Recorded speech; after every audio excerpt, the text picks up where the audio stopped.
I just hope there's not an earthquake between now and then.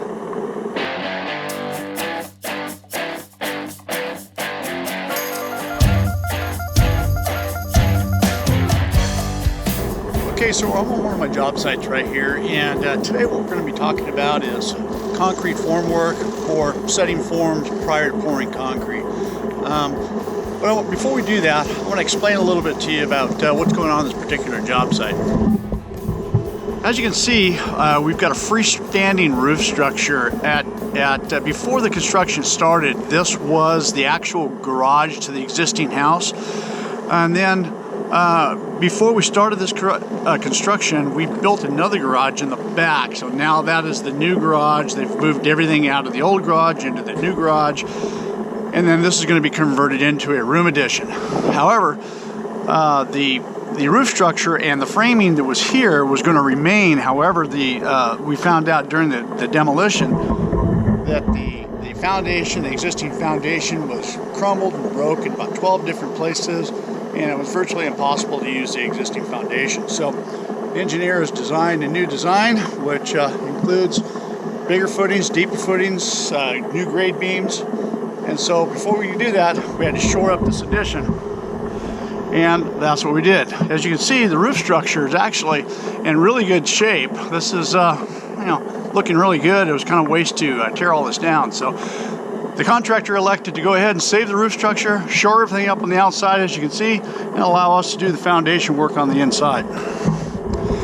So what I want to talk about today is the actual form setting itself.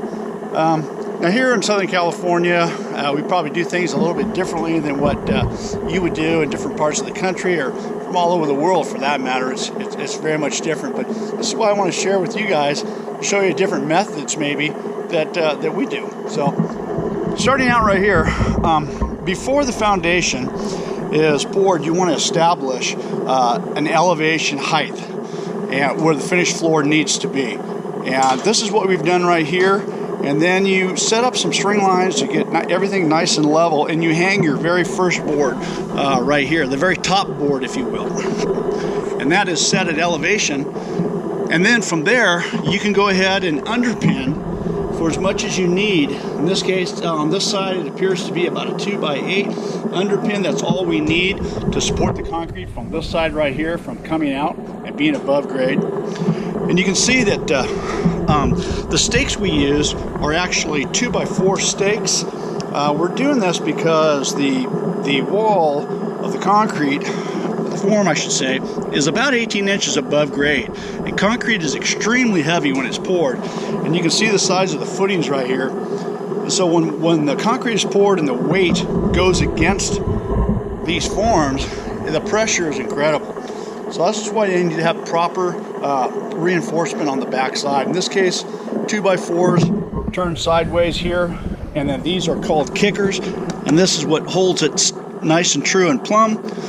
And these things are spaced at about 24 inches on center all the way around, nice and uniform and consistent, and that's just going to keep everything from wanting to bow when the concrete is poured. And these kickers right here obviously is what holds everything nice and true, nice and plumb. So that's the way we do it. The construction, the material we're using right here, I like to start with 2x12 Doug fir. That's what we usually use, and that works out pretty good. You can see on this far wall over here, I've actually stacked two of them. So there's two 2x12s because the finish elevation on the outside corner over there is much higher than it is over here. Again, the idea is to keep from the concrete wanting to boil out from the bottom, and you want to maintain that concrete is below the surface. And you can see that the reinforcement in here is extremely heavy. This is just on this particular job what the engineers called out for. You can see that's a good shot. That's what's called a grade beam. Now, those are two number 5 rebars on the top and the bottom. Number 5 is 5/8, and they're connected with these number 3 ties at 12 inches on center, and that goes most of the way around this addition right here. And then we have a 15 mil moisture barrier. That's the yellow plastic right there, and then there's 4 inches of sand over top of that. The concrete slab is going to be between 4 and 5 inches thick, and the reinforcement for that slab is number 4 rebar, which is 1/2 inch at about 12 inches on center. So there it is. You know, a good look. There it is, a good look of you know, a foundation before we poured, and hopefully that may answer some questions that you guys may have had about form setting.